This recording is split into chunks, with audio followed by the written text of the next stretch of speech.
Puji Tuhan, selamat malam Ibu Saudara semuanya. Selamat berjumpa kembali malam hari ini dalam online Discipleship Revival Total Ministry. Yuk, malam hari ini kita siapkan hati kita bersama-sama untuk kita boleh belajar. Malam hari ini kita masuk materi buku 2 ya. Yang sudah punya bukunya bisa disimak sehingga Anda bisa mengikuti lebih ya cepat lagi karena sudah punya buku panduannya.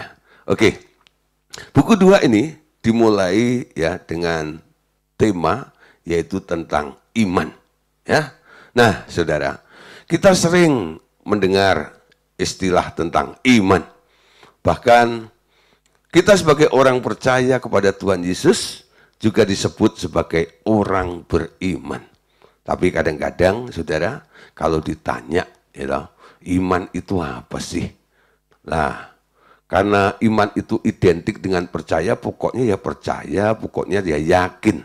Ya. Nah, malam hari ini saudara, kita akan bersama-sama untuk belajar supaya kita ngerti sebagai orang beriman, Anda punya iman, dan iman itu sebenarnya apa?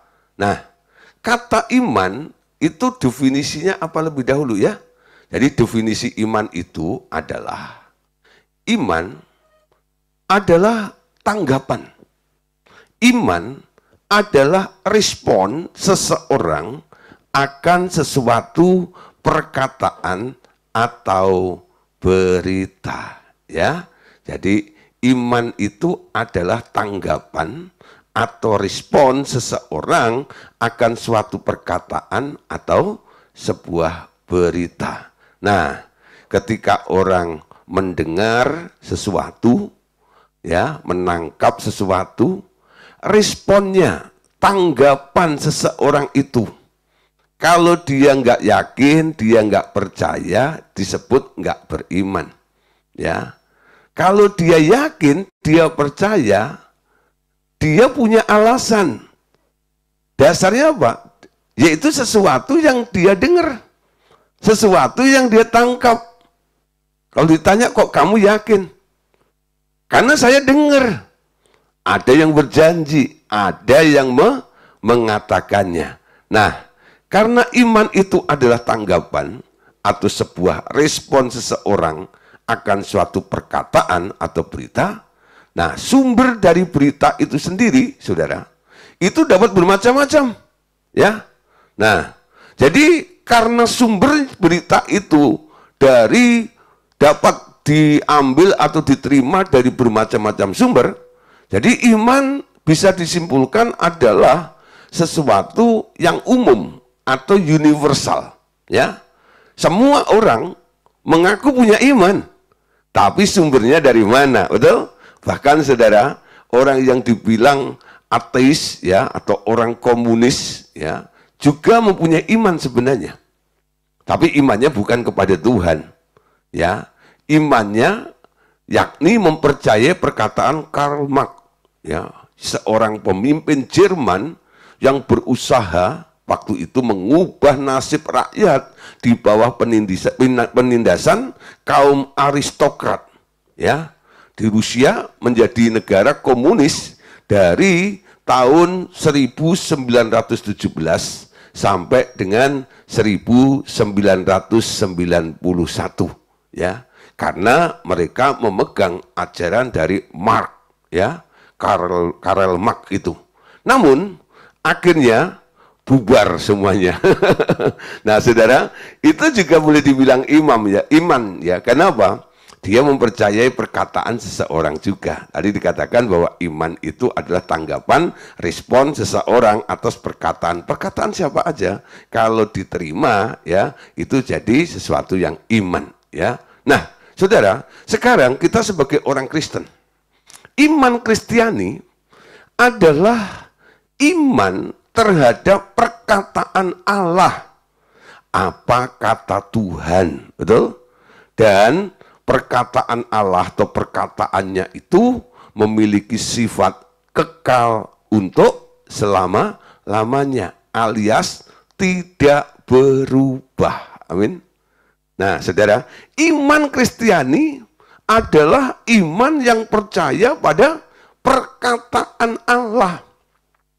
Jadi sebagai orang Kristen jangan alergi kalau ada orang-orang ya yang Anda jumpai, lalu sedikit-sedikit dia bilang ini, kata Tuhan, kata Tuhan, kata Tuhan, kata Tuhan, kata Tuhan, kata Tuhan, kata Tuhan. Nah, betul, ada beberapa orang itu keki gitu ya. Karena mendengar adalah Tuhan ngomong kata Tuhan, kata Tuhan, kata Tuhan gitu ya. Dikit-dikit kata Tuhan, dikit-dikit kata Tuhan. Ya, gak usah pakai kata Tuhan lah. Bahkan ada yang dibentak seperti itu. Melihat kondisi seperti itu, saya bilang, ini miris sekali ya. Sebagai orang percaya, sebagai orang Kristen, betul gak? Menghina atau mengabaikan, melarang orang yang ya nurut Tuhan, yang selalu mengatakan kata Tuhan. Tadi definisi iman adalah respon, betul ya? Tanggapan akan satu berita. Karena itu berita bisa datang dari mana saja, jadi disebut iman itu ada sesuatu yang umum. Tapi bagi orang Kristen, iman itu adalah yang berbeda. Jadi inilah yang membedakan antara imannya orang Kristen dan imannya orang yang lainnya, betul? Iman Kristiani adalah mereka mempercayai apa yang Tuhan katakan atau perkataan Allah. Ingat ya, langit bumi akan lalu, tapi firman Tuhan tidak akan berlalu. Tinggal tetap untuk selama-lamanya.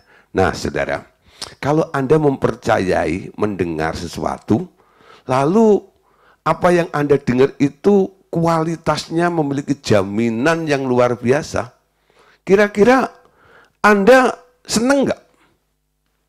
Anda yakin nggak bahwa itu bisa terjadi dan bisa Anda alami dalam kehidupan Anda? Sekarang segala sesuatu bisa berubah atau mengubah dalam kehidupan Anda dan terjadi di dalam kehidupan Anda, itu tergantung yang ngomong. Betul ya? Kalau yang ngomong itu nggak pernah bohong, ya, dia yang berjanji, dia setia dengan janjinya. Bahkan ada ayat firman mengatakan apa yang keluar dari mulutnya Allah. Apa yang keluar dari mulut Allah? Omongan, betul ya? Firman, kata Tuhan tadi itu. Firman, apa yang keluar dari mulutnya Allah tidak pernah kembali dengan sia-sia. Dan apa yang disampaikannya akan digenapinya. Amin. Jadi orang Kristen itu punya keyakinan yang luar biasa. Karena dasarnya adalah bukan kata orang. Bukan kata pikirannya sendiri, bukan kata hatinya, tapi apa kata Tuhan. Jadi kalau ada orang kadang-kadang ya bilang, Pak, saya punya iman. Saya sedang beriman. Ya, untuk ini, itu, dan sebagainya. Ketika mereka ngomong seperti itu, saya coba tanya, ya, untuk mengkonfirmasi. Kamu punya iman seperti itu? Kamu yakin, kamu ngalamin atau punya pengharapan seperti itu? Dasarnya apa?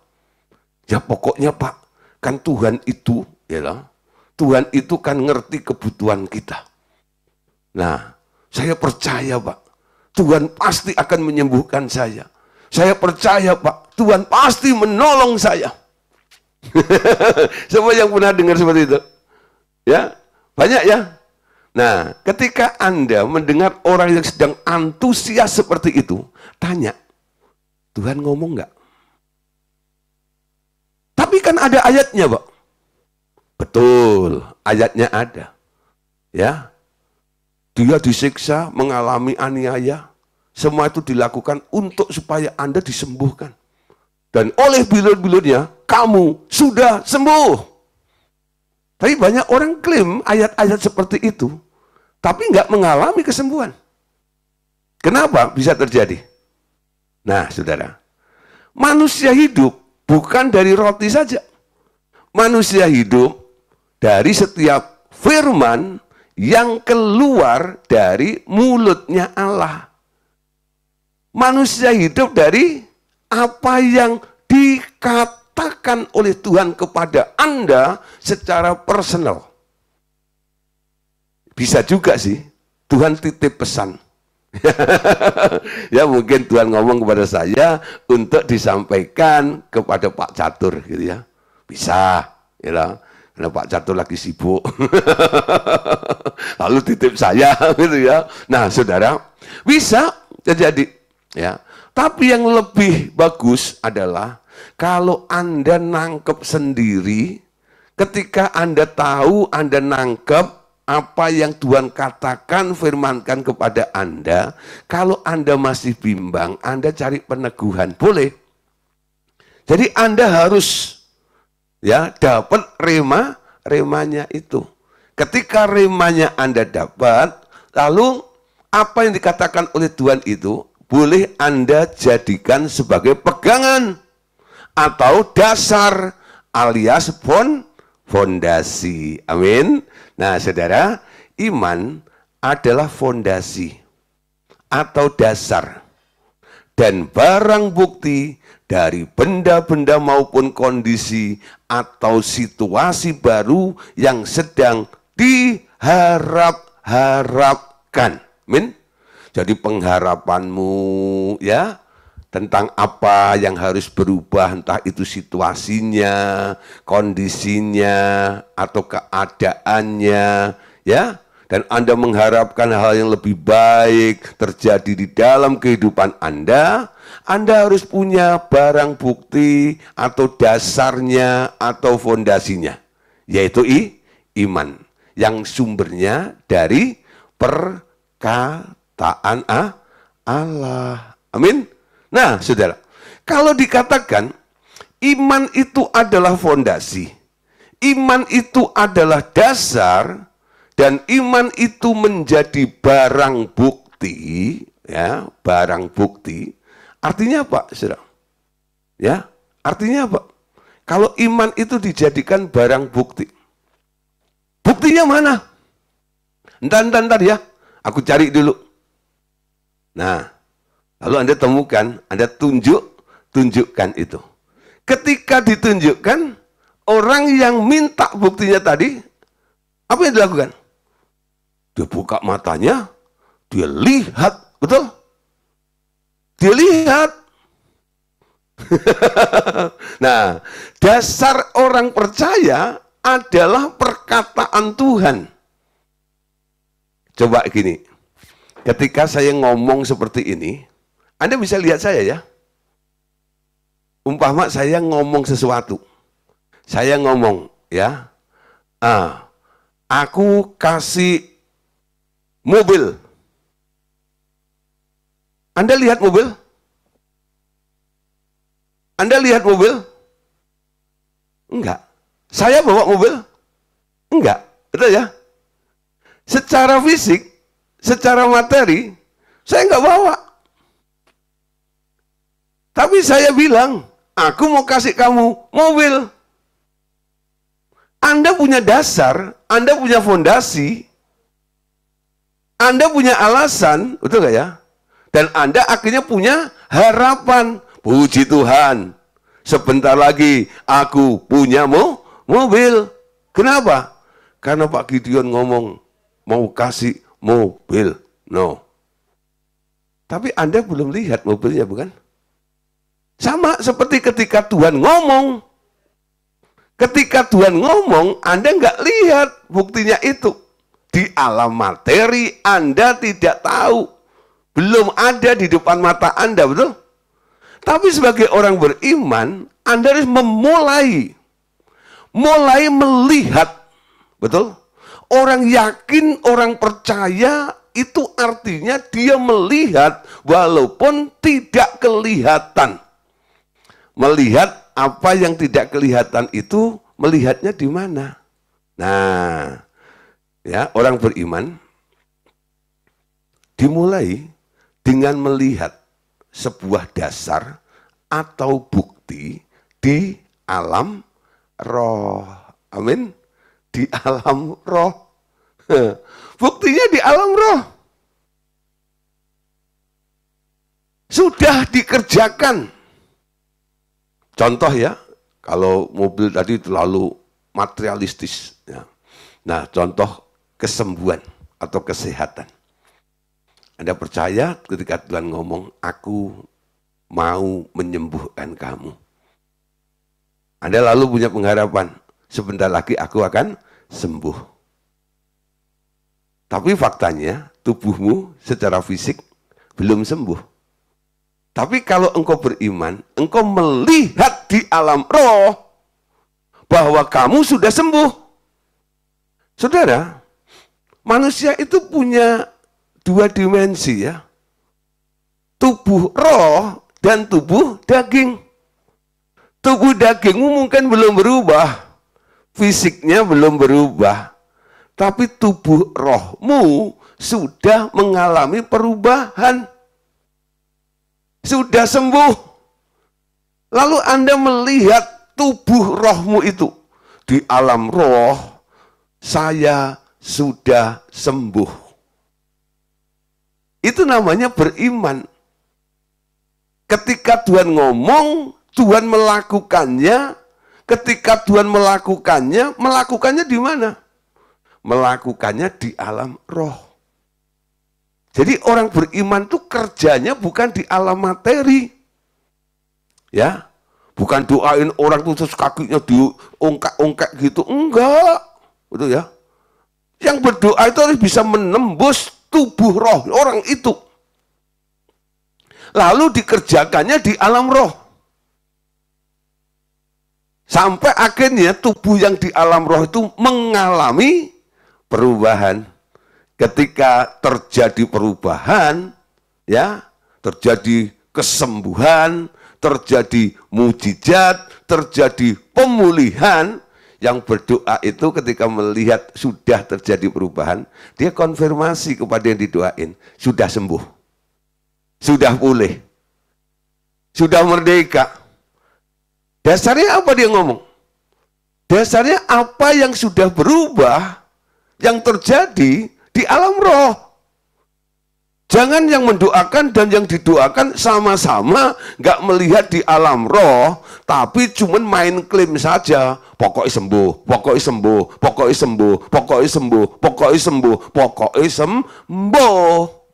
Nah, ditunggu-tunggu nggak sembuh. Nah, lalu Guci, wah, banyak yang seperti itu, betul ya? Yang salah siapa? Bukan Tuhan. Kenapa? Karena cara berimannya salah. Cara berimannya salah. Betul? Dia hanya main klaim saja. Pokoknya ada firman, ada firman, ada firman, ada firman, ada firman. Lalu firman itu ya diambil, dicomot, ya. Lalu dengan keinginannya sendiri, tanpa persetujuan Allah, itu ya, diangkat di hadapan Allah, diklaim terus seperti itu.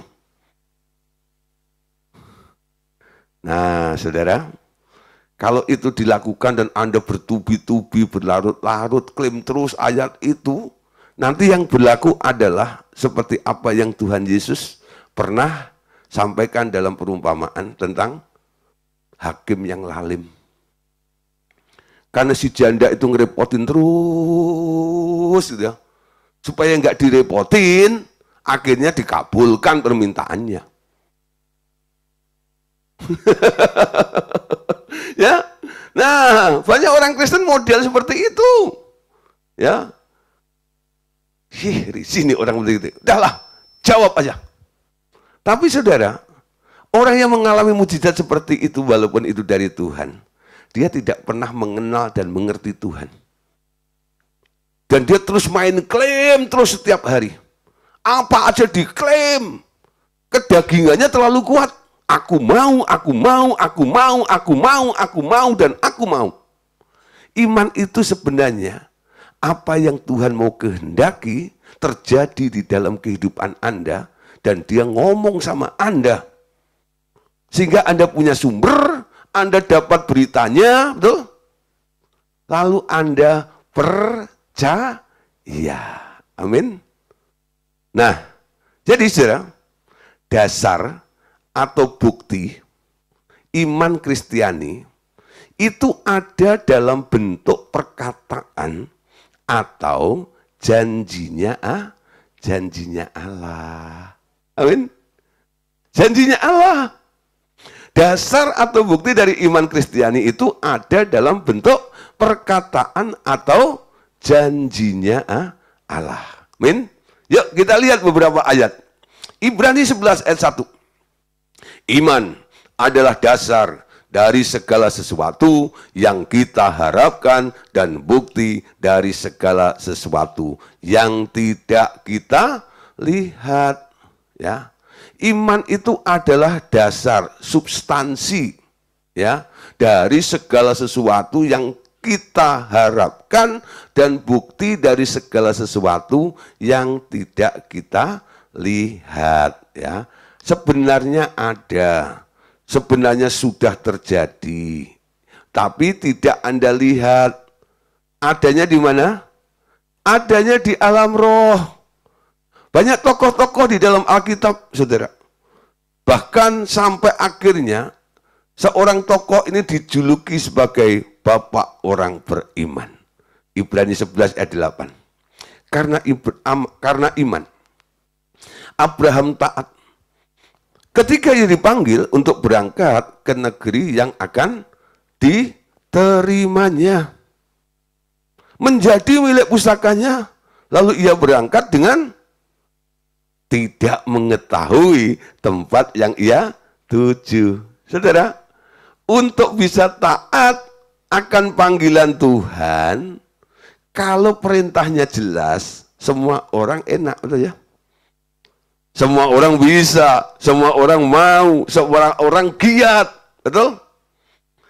Tapi kondisinya, ketika Abraham dipanggil oleh Tuhan untuk keluar dari negeri sanak saudaranya, dia nggak tahu tempat yang dituju itu. Siapa di sini pernah ngalami di tengah jalan kebingungan gitu, gara-gara Google Map? Pernah ya? Saya pernah, saudara, pulang rombongan ya. Waktu itu kami habis retreat di Jogja ditanya. Jadi dari Jakarta itu rombongan kami kalau nggak salah ada 7 mobil ya, 7 mobil.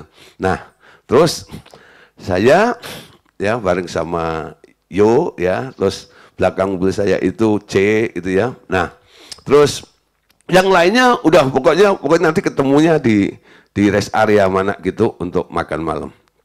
Nah, saudara, waktu itu tol baru masuk ya, exitnya atau masuknya itu Pemalang ya, belum nyampe ke Jawa Los gitu. Nah, saudara, jadi dari Jawa itu kita jalur darat terus dari Semarang sampai mau ke Pemalang. Maksud saya itu mau nyari Pemalang, saudara. Sebenarnya saya tahu tanpa map pun sebenarnya saya udah sering ya, antara Jawa Jakarta itu udah sering kali lewat ya sama tim gitu. Nah, itu pakai itu dan agak malam apa yang terjadi, saudara? Itu sama Google Map itu dimasukkan sampai ke bawah terowongan, ke tempat-tempat kebun-kebun gitu ya. Kami berdua mobil itu ketawa ngakak gitu. Dan di situ dibilang sudah nyampe katanya. Nah, wah, akhirnya kita keluar tanpa Google Map. Aku cari-cari, akhirnya ketemulah. Saudara, itu contoh ya. Walaupun saudara, itu kita punya tujuan loh ya. Tahu mau pulang Jakarta nih, dari Jogja. Tapi bisa kesasar. Sekarang contohnya Abraham ini, disuruh keluar dari rumah, lalu disuruh pergi, Tuhan janji, nanti akan dijadikan sukses dan sebagainya. Di mana? Nggak tahu. Pokoknya jalan aja. Pokoknya jalan aja. Kapan? Nggak ngerti. Tapi Alkitab bilang, ya, ketika dipanggil untuk berangkat ke negeri yang akan diterimanya, menjadi milik pusakanya, lalu ia berangkat dengan tidak mengetahui tempat yang ia tuju. Abraham taat, nurut. Dia nggak komplain. Dia hanya setiap kali mendengarkan instruksinya Tuhan saja. Kalau Tuhan bilang, stop, berhenti di sini, pasang kemah, berkemah di sini, sampai berapa bulan di situ, ya? Tahu-tahu Tuhan bilang, bongkar kemah, jalan lagi, dan itu terjadi berkali-kali sudah. Gak diceritakan Abraham datang pada Tuhan, Tuhan pasang bongkar, capek tahu. Dia nggak ngomel seperti itu. Dia nurut saja sama Tuhan, amin. Nah, saudara, karena ketaatannya dan nggak ngomel seperti itu, dalam Roma pasal 4 ayat yang ketiga, Anda bisa lihat di sini. Ya, ini pengakuan Tuhan terhadap orang yang taat. Karena dia percaya kepada instruksi dari Tuhan itu. Roma 4 ayat 3. Sebab apakah dikatakan nas kitab suci? Lalu percayalah Abraham kepada Tuhan, dan Tuhan memperhitungkan hal itu kepadanya sebagai kebenaran. Saudara, apa itu kebenaran? Fakta, betul? Kenyataan. Diperhitungkan, pasti jadi, amin. Pasti sembuh, pasti bisa, pasti dapat. Itu namanya kebenaran, saudara. Kebenaran itu bukan abu-abu, bisa tidak, bisa iya, bukan. Kebenaran itu adalah katakan iya di atas iya, tidak di atas tidak. Itu namanya kebenaran. Amin. Ketika Tuhan bilang, iya, kamu dapat. Dilihat dia ngomong sama siapa. Kalau ngomong sama orang yang jenisnya, modelnya kayak Abraham, saudara, Tuhan bilang apa?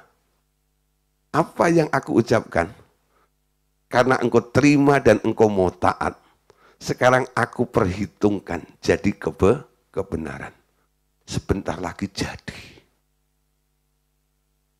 Amin. Sebentar lagi jadi. Nah, saudara. Jadi iman Kristiani itu sangat akurat, betul? Akurasinya luar biasa. Karena dasarnya bukan kata orang. Dasarnya kata Tuhan. Dan Tuhan sendiri yang ngomong itu. Dia yang akan mengerjakannya sampai iman itu akhirnya menjadi realita atau kenyataan. Amin. Nah, saudara, sekarang sebagai orang percaya kita ya akan diselamatkan karena kita dibenarkan karena iman. Amin. Nah, makanya kita punya istilah sola fide, sola gratia. Ucapan ini ya berasal dari seorang ya tokoh reformis Martin Luther yang memakukan 95 tesisnya di pintu Kastel Church di Wittenberg, Jerman pada bulan Oktober 31 tahun 1517 ya, tanggal 31 Oktober tahun 1517 ya, saya belum lahir. Manusia dibenarkan dan diselamatkan hanya karena iman dan karena kasih karunia saja, bukan karena usaha manusia. Ya, nah saudara, sola fide, sola gratia. Manusia dibenarkan dan diselamatkan karena iman, sola fide. Dan karena kasih karunia, sola gratia. Bukan karena usaha manusia. Kenapa saudara Martin Luther melakukan seperti ini? Ya, karena waktu itu ini bentuk sebagai protes akan penjualan surat indulgensi, yakni surat pengampunan dosa bagi arwah-arwah di api penyucian, yang dapat dibeli dengan uang emas oleh keluarga dari orang yang telah mati. Ya. Nah, saudara, doa indulgensi, nah, nanti cari di internet ada ya. Nah, saya nggak bahas di sini, ya. Nah, jadi dulu surat indulgensi itu diperjualbelikan. Kalau nggak mampu beli, nggak dapat surat ini. Ini surat pengampunan namanya, ya. Nah, akhirnya melihat kondisi seperti itu, seorang frater namanya Martin Luther ini dia protes. Ya, tadi dia pakukan ya berapa tesis tadi? Ada 95 tesisnya ya. Pakukan di sana. Bagi bentuk protes.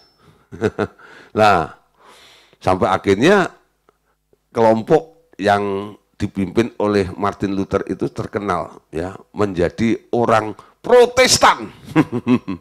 Ya, orang Katolik kalau ngomong orang Protestan itu sedikit Protestan. Kata protesnya itu ditekankan. Saya diprotes. Nah, kenapa ya Martin Luther protes? Karena dia tahu sola fide, sola gratia. Jadi keselamatan nggak bisa dibeli dengan duit, betul ya? Surat indulgensi nggak bisa dibeli, harus diberikan dengan cuma-cuma. Harusnya, ya bagi mereka yang mau percaya kepada Tuhan. Yuk kita lihat Roma pasal 3 ayat yang ke-28. Perhatikan, karena kami yakin bahwa manusia dibenarkan karena iman dan bukan karena ia melakukan hukum Taurat. Bukan karena perbuatan. Ya, tapi karena percaya. Jadi ketika seseorang mengundang Yesus masuk ke dalam hatinya, orang itu punya jaminan. Jaminan apa? Jaminan keselamatan. Kok mudah sekali, Pak? Iya. Sola fide, ya, iman lu, aku percaya. Sola gratia, anugerah. Kenapa disebut anugerah? Saudara, di sini keselamatan itu sebenarnya bukan barang murahan. Terlalu mahal. Sebenarnya nggak ada satu orang pun yang bisa lolos menyelamatkan dirinya dari ancaman hukuman ke neraka. Tapi karena begitu besar kasih Bapa akan dunia ini, sehingga ia mengaruniakan anaknya yang tunggal, sehingga, perhatikan, setiap orang yang percaya, bukan setiap orang yang bayar, amin, just believe. Asal percaya. Bagi setiap yang percaya, tidak akan binasa, melainkan beroleh hidup yang kekal. Nah, nangkep ya? Itu yang disebut grace. Percaya saja, maka kamu akan selamat. Percaya kepada Tuhan. Dia bisa selamatkan. Sola fide, sola gratia. Nah, jadi saudara, karena iman seseorang diselamatkan. Ini anugerah yang besar. Kenapa diberikan secara cuma-cuma? Karena nggak ada yang bisa untuk membayar keselamatan itu, nggak ada. Makanya keselamatan itu hanya bisa dibayar oleh satu saja, yaitu darah Yesus. Betul? Darah Yesus murah atau mahal? Mahalnya ngepol. Darah yang kudus, darah yang suci, yang hanya bisa membebaskan manusia dari dosa itu. Percaya sama Yesus, dapat jaminan. Darah Yesus menyucikan Anda, amin. Darahnya amat kuasa, oh sucikan dari dosa, lepaskan semua sakit, darahnya tebus saya. Amin. Darahnya amat kuasa. Percaya kepada Yesus, dapat garansi dari darah Tuhan Yesus. Roma pasal 4 ayat 16. Karena itulah kebenaran berdasarkan iman, supaya merupakan kasih karunia, sehingga janji itu berlaku bagi semua keturunan Abraham.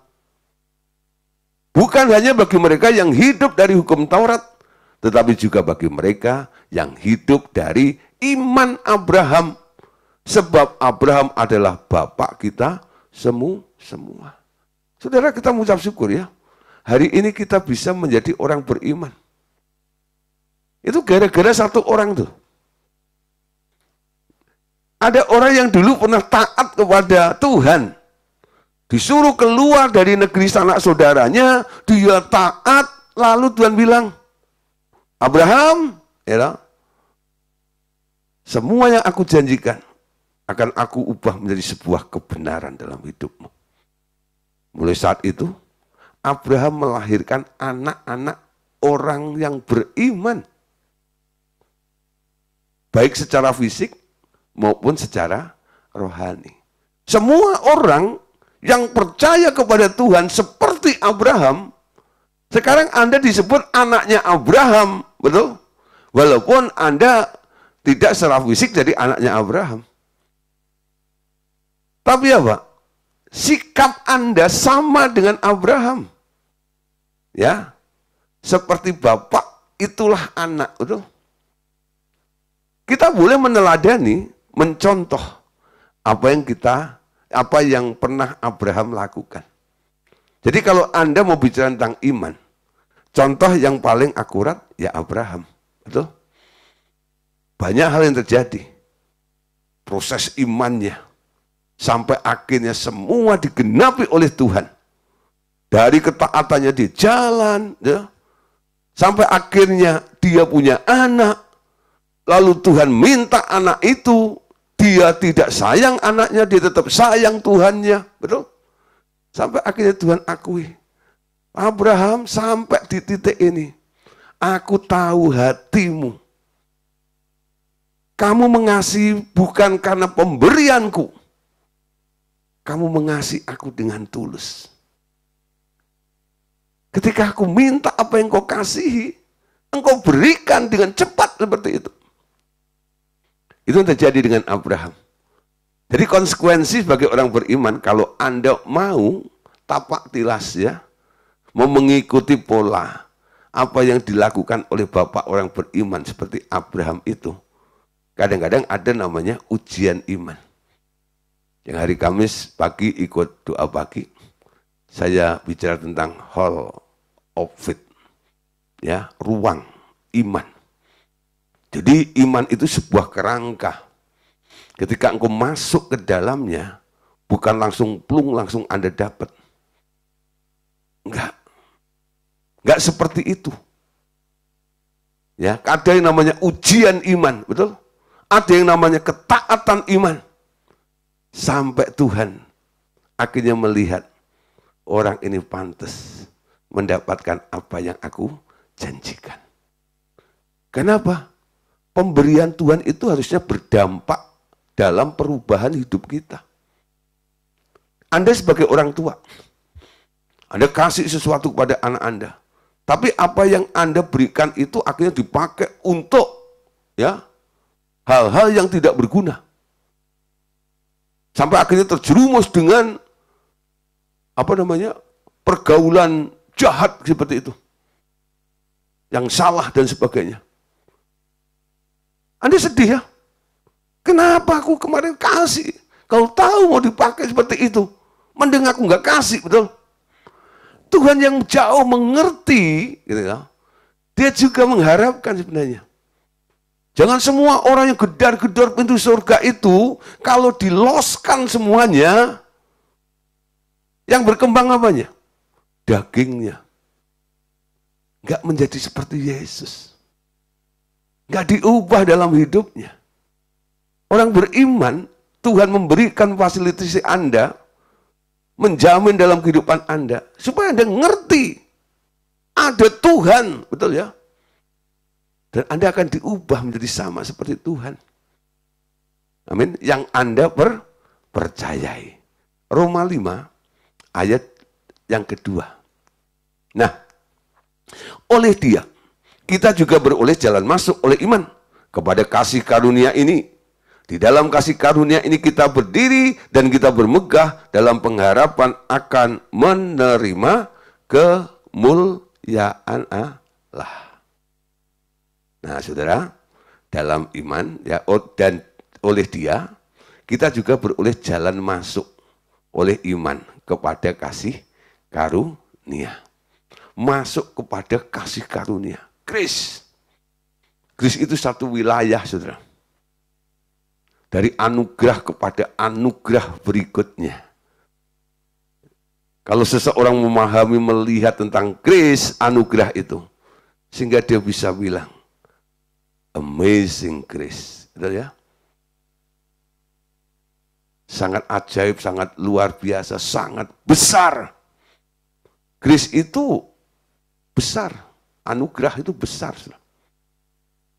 Orang yang masuk ke dalam anugerah, dia bisa melihat banyak hal. Termasuk pertama kali adalah salvation. Keselamatan. Amin. Lah, nanti yang lainnya. Bisa kesembuhan, bisa pemulihan, bisa mujizat yang lainnya. Itu di dalam grace itu. Di dalam anugerah itu. Orang akan mendapatkan banyak hal. Amin. Terus masuk oleh iman. Anda beroleh akses jalan masuk untuk masuk ke dalam anugerah demi anugerah itu. Nah, saudara, jadi jangan lupakan dulu definisinya iman apa. Kata Tuhan, betul?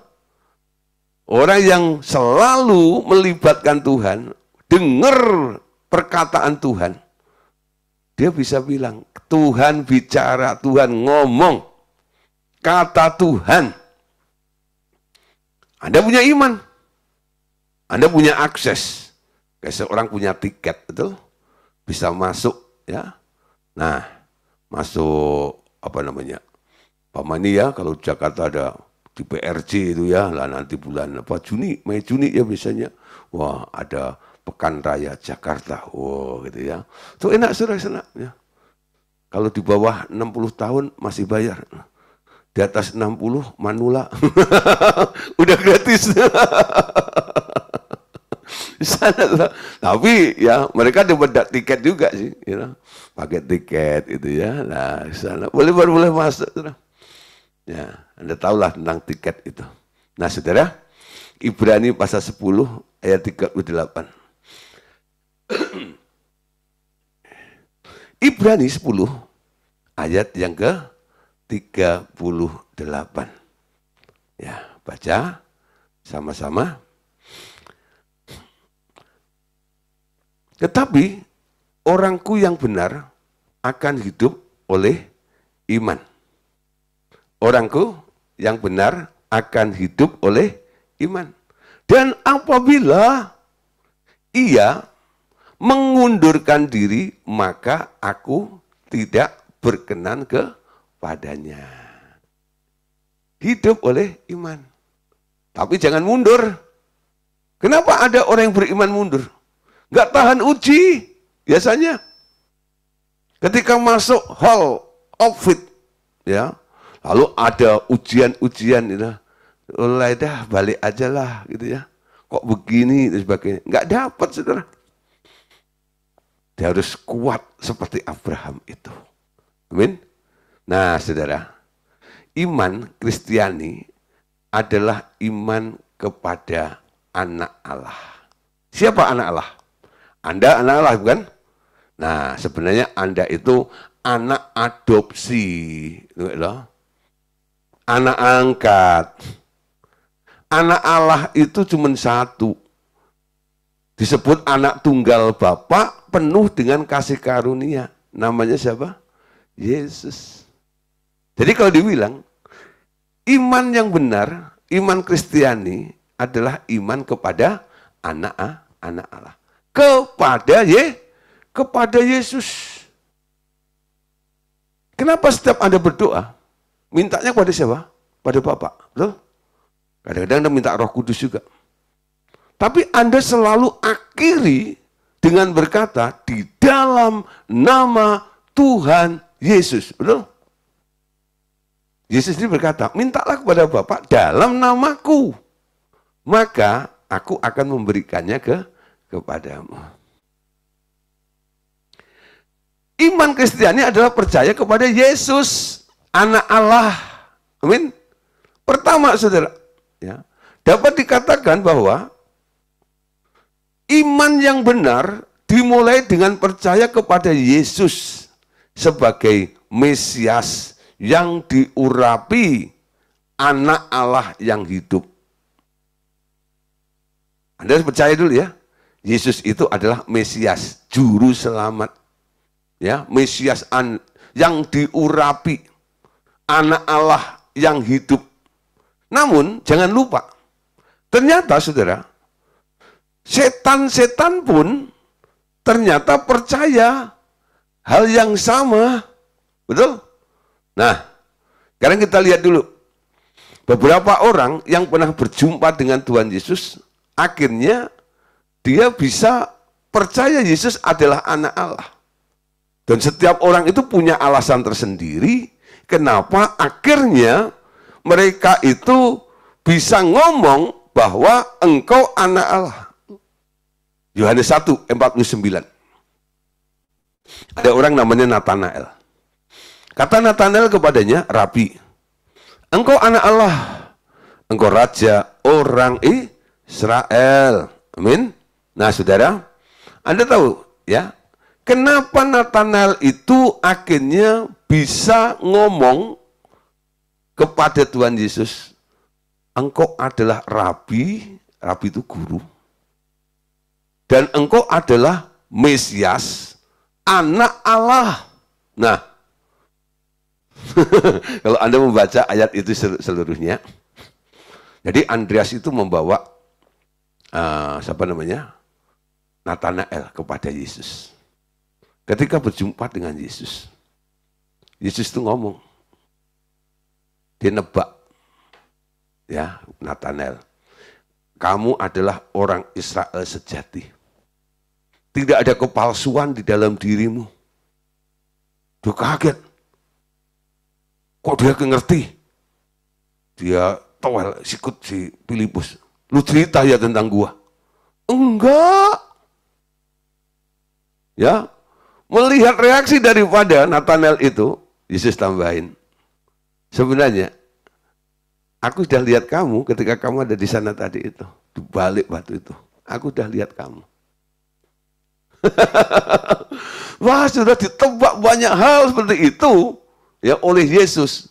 Akhirnya Natanael bilang, nah, ini bukan orang biasa nih. Ini pasti bukan orang biasa nih. Lalu dia bilang, engkau adalah anak Allah, raja orang Israel. Seseorang bisa mengakui Yesus sebagai anak Allah, saudara, bukan lip service ya, betul-betul sebuah pengakuan.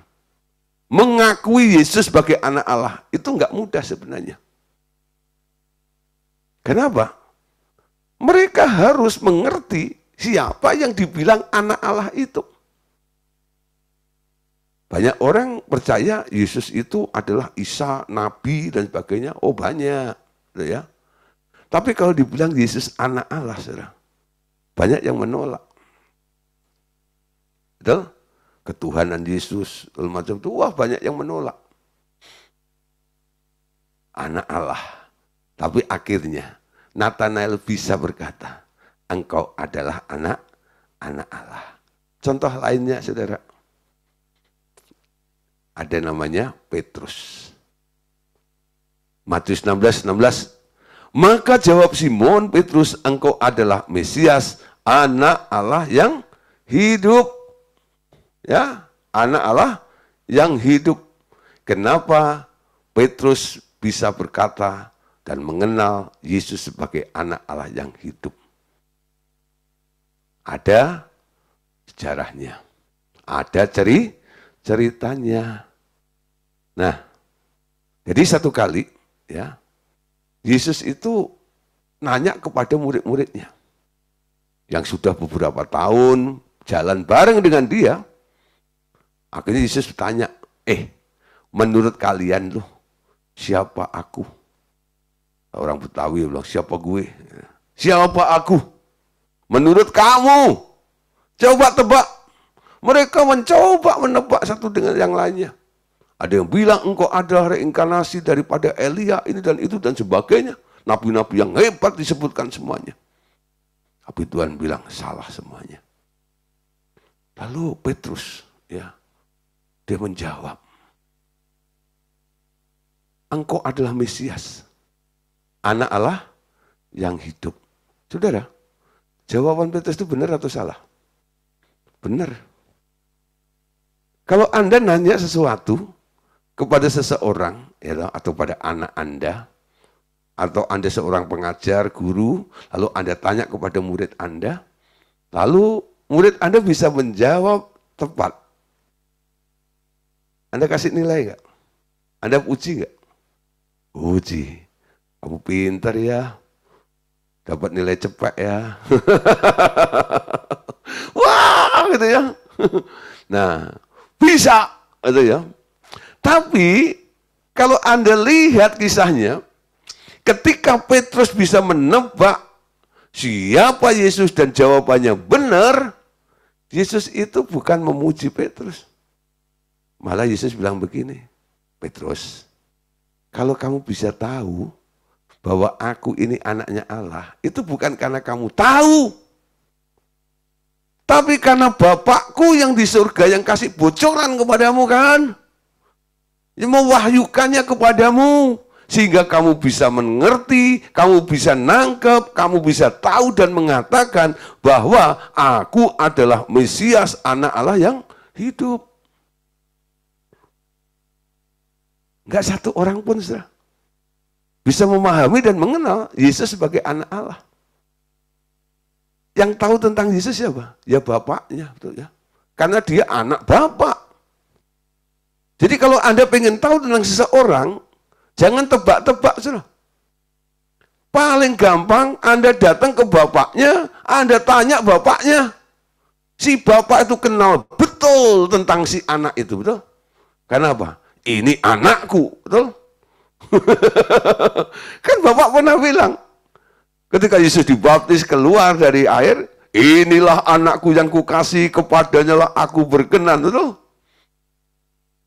Jadi ketika Yesus memberikan tebakan pada muridnya, nggak ada yang bisa jawab semuanya, Bapak kasih tahu kepada Petrus, Petrus akhirnya bisa menebak, bisa menjawab, dan dia katakan, Yesus, engkau adalah anak Allah yang hidup. Saudara, bicara tentang percaya Yesus adalah anak Allah, itu nggak seperti membalik tangan. Betul?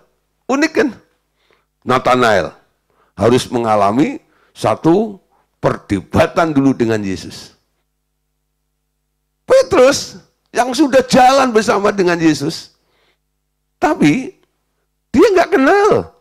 Dia bisa tahu tentang Yesus yang sebenarnya karena apa? Karena bapaknya Yesus yang kasih tahu kepada muridnya Yesus, namanya Petrus. Amin. Nah, lagi contoh. Yohanes 11 ayat 27. Nah, ini Marta, ya. Marta itu adalah adiknya Maria, ya. Nah, saudaranya Lazarus yang dibangkitkan oleh Yesus yang sudah mati 4 hari. Yohanes 11 ayat 27, jawab Marta, ya Tuhan, aku percaya bahwa engkaulah Mesias anak Allah, dia yang akan datang ke dalam dunia. Saudara, kenapa Marta bisa bicara tentang Yesus bahwa dia anak Allah? Ketika Yesus bicara tentang kebangkitan orang mati, lalu dikaitkan. Lalu dia bicara, bilang bahwa engkau adalah anak Allah. Dari beberapa contoh ini, akhirnya mereka mengakui Yesus sebagai anak Allah. Pertanyaannya, sekarang bagaimana dengan Anda? Apakah kita hanya suka nyanyi karena ikut-ikutan? Anak Allah, Yesus namanya. Nah, anak Allah, hei, hei, anak Allah, hei, hei, anak Allah, hei. Itu lagunya apa itu? Lupa ya. Dulu pada waktu jadi WL saya paling suka lagu itu. Tapi saya hanya ingat ya, selalu saya suruh ulang, anak Allah, hei, anak Allah, hei, anak Allah, hei, hei, hei, hei. Saudara, walaupun mereka menyebut anak Allah, anak Allah, anak Allah, anak Allah, tapi sebenarnya mereka nggak kenal, betul ya? Hanya bisa menyebut. Pastikan malam hari ini Anda tahu, Anda kenal betul, dan Anda bisa mengaku dengan sepenuh hatimu, bukan kata Pak Gideon, tapi karena apa? Anda punya pengalaman pribadi dengan Tuhan. Karena pengalamanmu pribadi dengan Tuhan, Anda bisa berkata, aku tahu Engkau adalah Mesias, anak Allah yang hidup. Jadi seorang beriman dimulai dari sini ini. Karena Anda akan mendapatkan sumber dari Dia, betul? Dari anak Allah itu. Percaya Yesus. Amin. Nah, kenapa saya harus tekankan? Percaya itu nggak bisa hanya lip service. Harus yakin seyakin-yakinnya karena Anda tahu, Anda mengalaminya, Anda kenal betul dengan Tuhannya. Karena iblis pun ternyata juga tahu bahwa Yesus anak Allah. Lukas 4:41. Dari banyak orang keluar juga setan-setan sambil berteriak, Engkau adalah anak Allah. Lalu ia dengan keras melarang mereka dan tidak memperbolehkan mereka berbicara karena mereka tahu bahwa ia adalah Mesias. Amin. Iblis, saudara. Jadi ketika Tuhan Yesus nih sedang pergi ya lewat satu daerah Gerasa, ada orang gila keluar dari kuburan. Ketika berjumpa dengan Yesus memohon-mohon, jangan usir aku. Apa urusanmu? Engkau dengan aku. Ya, hei Yesus, engkau anak Allah yang hidup. Yang ngomong siapa? Yang merasuk orang gila itu loh. Dia ngomong, Yesus adalah anak Allah. Setan-setan pun bisa menyebut Yesus anak Allah. Kok setan bisa tahu Yesus anak Allah? Karena setan itu dulu sebelum jahat, sebelum jatuh dalam dosa disebut setan. Dulu adalah malaikat. Malaikat Lucifer, pemimpin pujian, tinggal di surga. Kenal banget sama Yesus, betul? Kalau Andanya asbun, asal bunyi, nyebut Yesus sebagai anak Allah, apa bedanya Anda dengan setan? Betul ya? Setan bisa nyebut, tapi setan nggak menghormati. Setan bisa menyebut, tapi setan nggak percaya, amin. Nggak semua orang yang menyebut Yesus anak Allah percaya kepada Yesus. Menghormati Yesus. Ini persoalannya, saudara. Jadi orang beriman itu bukan sekedar menyebut, tapi harus menghormati itu. Mengangkat tinggi. Menghargainya. Kenapa ada orang-orang yang menyebut nama Yesus, ada yang powerful, tapi ada yang no power. Tergantung siapa yang menyebutnya. Kalau yang menyebutnya itu kenal betul, ngerti, gitu ya, akan powerful. Ada kuasanya. Tapi kalau yang nyebutnya tuh nggak kenal, no power, saudara ya. Nggak ada kuasa sama sekali.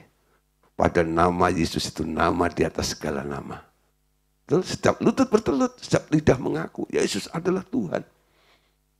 Yakobus 2:19. Ya. Yakobus 2:19. Kita sama-sama. Nih, engkau percaya bahwa hanya ada satu Allah saja, itu baik. Tetapi setan-setan pun juga percaya akan hal itu. Dan mereka gemetar. Saudara, setan tuh kalau ketemu Yesus gemetar. Ya, gemeter, saudara. Ya. Sekarang, saudara, ada orang-orang Kristen sekarang kalau saya lihat, loh, aduh, saudara, nggak menghormati Tuhan, nggak menghormati hadirat Tuhan. Saya kadang-kadang ajak beberapa orang gitu ya untuk worship, nyembah, masuk dalam hadirat Tuhan. Saya bilang Tuhan ada di tengah kita. Yuk kita hargai Tuhan, berikan waktu kita untuk Tuhan gitu ya. Tengah-tengah menyembah gitu ya. Itu tahu-tahu masih angkat handphone gitu ya, segala macam. Ya. Masih pakai WA-an gitu. Saya pikir WA sama malaikat mana? Ya, masih seperti itu.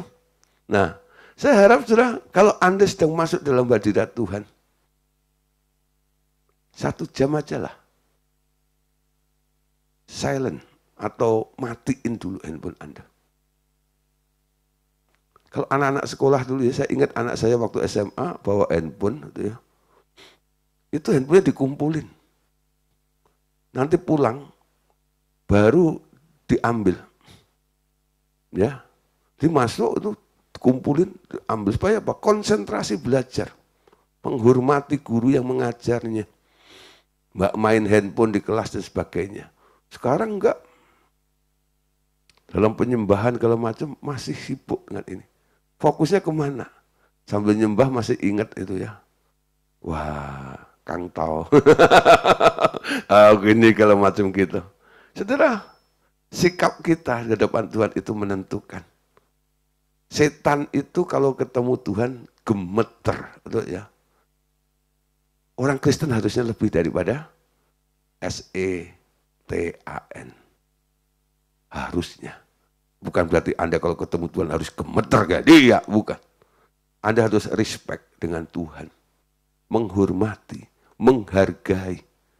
Sikap hatimu sebagai orang beriman itu menentukan kualitas imanmu nanti. Gak semua orang percaya imannya berkualitas. Kenapa ada orang punya iman berkualitas? Karena dia respect. Dia menghormati Tuhan. Ketika Tuhan ngomong, dia percaya betul.